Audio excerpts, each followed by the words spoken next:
maka berbuat baik dengan saudara-saudara muslim dengan tulus hati semata-mata karena Allah, penting sekali ini. Sehingga kalau kita nanti mati itu banyak orang yang akan menyaksikan kebaikan-kebaikan kita, dan ini merupakan alamat-alamat orang itu akan diterima oleh Allah.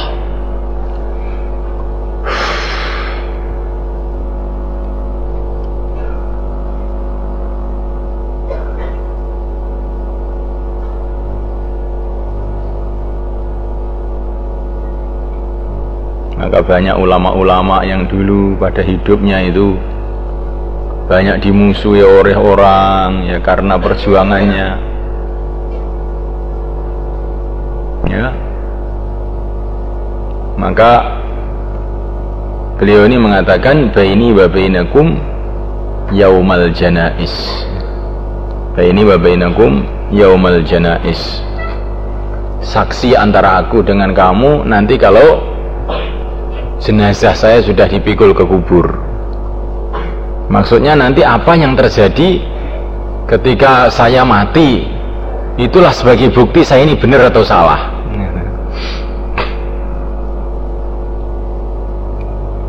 Maka betul Imam Ahmad ibnu Hanbal namanya,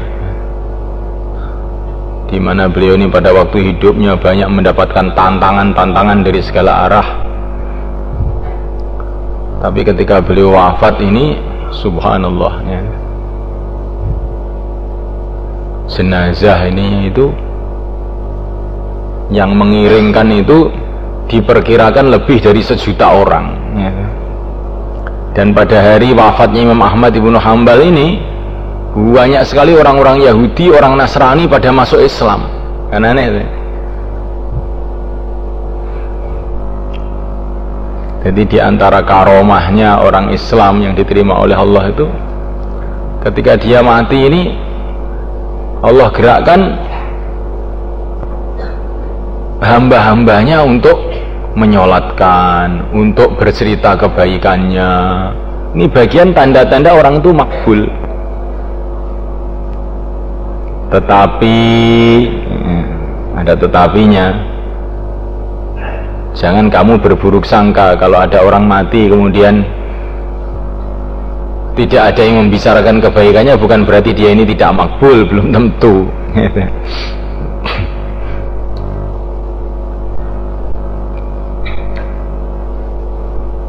Ini salah satu tanda-tanda saja. Wa kharajal Bazzar bi isnadi an Amir bin Rabi'ah radhiyallahu ta'ala anhu qala qala Rasulullah sallallahu alaihi wasallam.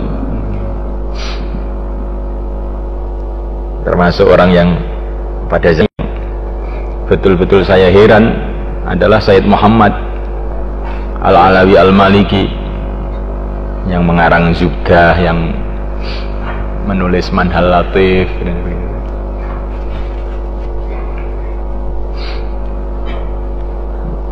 Jadi Sayyid Muhammad ini pada zaman hidupnya itu betul-betul menghadapi macam-macam tantangan, sangat berat kan. Di Saudi, karena di Saudi ini ya pemerintahnya ini kan pemerintah Wahabi ya. Sedangkan beliau ini paling menentang dengan faham Wahabi ini, sehingga beberapa kali beliau disidangkan di Taif oleh ulama-ulama Wahabi, dinyatakan dia ini sudah musyrik, kafir, macam-macam lah ya. Tapi beliau tidak pernah mundur, terus saja ya. Tidak pernah gentar dalam menghadapi tantangan-tantangan yang sangat berat ya. Tetapi aneh, yang betul-betul aneh dan betul-betul ajaib ya. Ketika wafat beliau beberapa tahun yang lalu ya, 2 tahun yang lalu ya,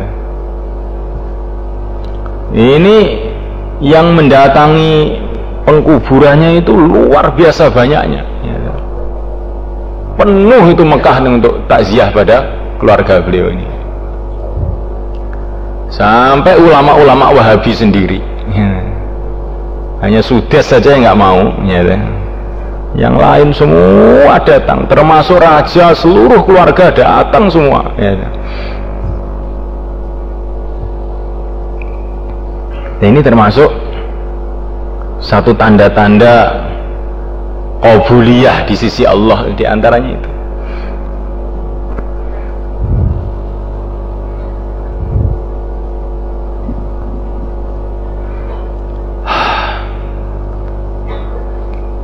Qala Rasulullah sallallahu alaihi wasallam, "Idza mata al-'abdu, bila telah mati al-'abdu seorang hamba, wallahu sedangkan Allah ya'lamu mengetahui minhu darinya syarron keburukan, wa yaqulu dan berkata an-nasu manusia khairan kebaikan.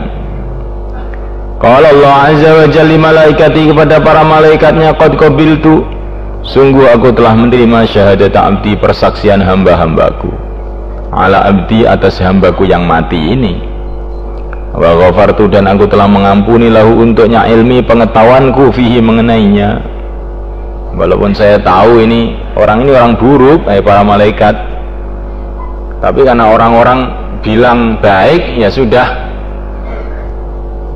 saya terima itu perkataan orang-orang itu. Adapun keburukan yang saya ketahui saya ampuni. Ajib ini. Tapi ini jangan kamu fahami seperti manusia ya. Ini Allah tuh yang menggerakkan orang-orang untuk memuji si mayit itu juga Allah juga gitu nih. Jadi maknanya ini, kalau memang Allah SWT itu hendak mengampuni seseorang itu ya, di antara tanda-tandanya itu Allah gerakkan orang-orang untuk bicara kebaikannya. Kemudian Allah mengatakan kepada para malaikat, saya sebetulnya tahu orang ini nggak seperti yang diceritakan orang-orang itu, tapi ya sudah, orang-orang cerita baik ya saya terima aja. Ya seperti ceritanya orang yang sudah banyak membunuh orang, kemudian dia taubat, di tengah jalan dia mati, maka Allah kirim malaikat rahmat, malaikat azab, dan keduanya bertengkar.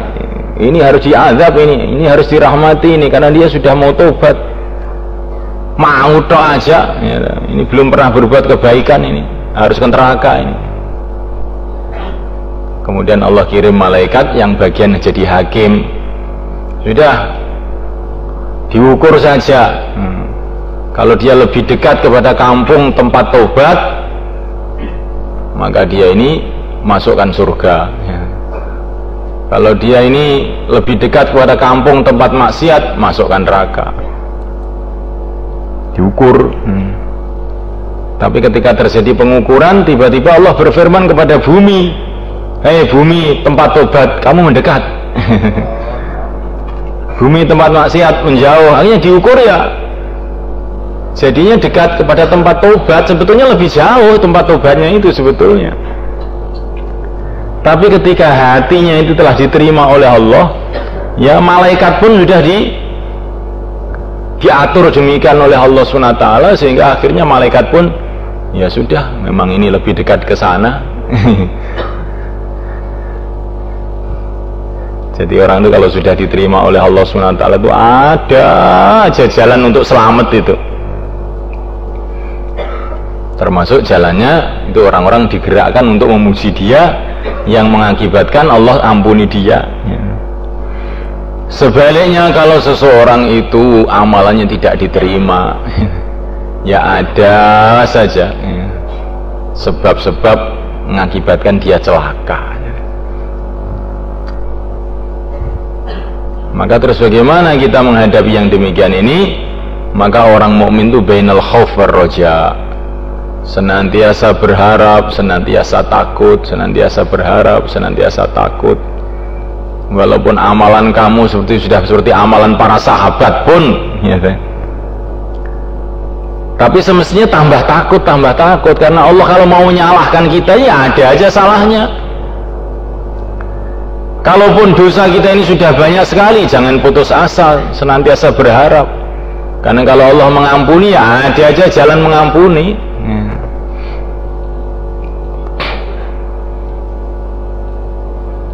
Maka orang itu senantiasa harap dan takut itu tandanya orang mau beruntung, itu begitu. Kalau orang berharap terus rusak dia. Kalau orang berharap terus akhirnya jadi sombong, rusak amalannya.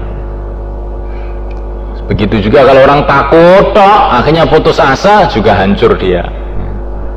Tapi kalau orang itu berharap takut, dia akan selamat.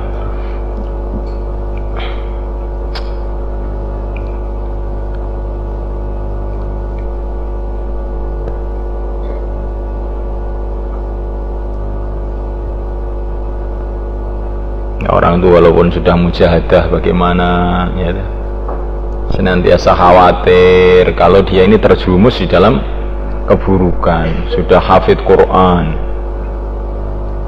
sudah tamat daurah,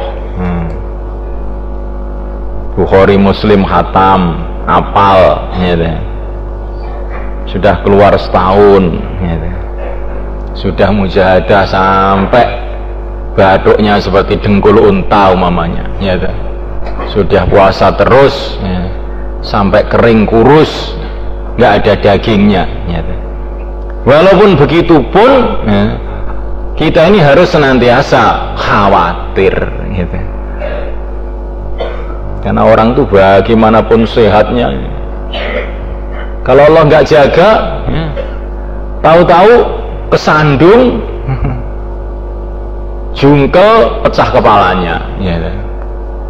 Berapa banyak orang begitu? Orang katanya sehat, gejala-gejala mau celaka nggak ada, tapi hanya gara-gara salah makan sedikit, hanya gara-gara masuk angin sedikit. Ini kemarin orang Ariboyo itu olahraga, masya Allah, keringat bercucuran, sehat, gotot, tapi dia sedikit aja salah, ya. Begitu masih panas badannya, langsung mandi di sungai sebelah utara itu. Akhirnya kejang, mati di situ seketika. Ya, coba. Ini masalah jasmani, ya. Masalah rohani juga begitu. Kelihatannya orang itu lurus, tapi kalau nggak ngati-ngati bisa saja dia terjerumus dalam dosa-dosa besar. Maka orang itu adanya itu khawatir, takut. Begitu juga walaupun kita ini lemah kayak apa lemahnya, senantiasa harus berharap. Nah, kalau kita senantiasa takut berharap, nah ini alamat selamat. Teman-teman,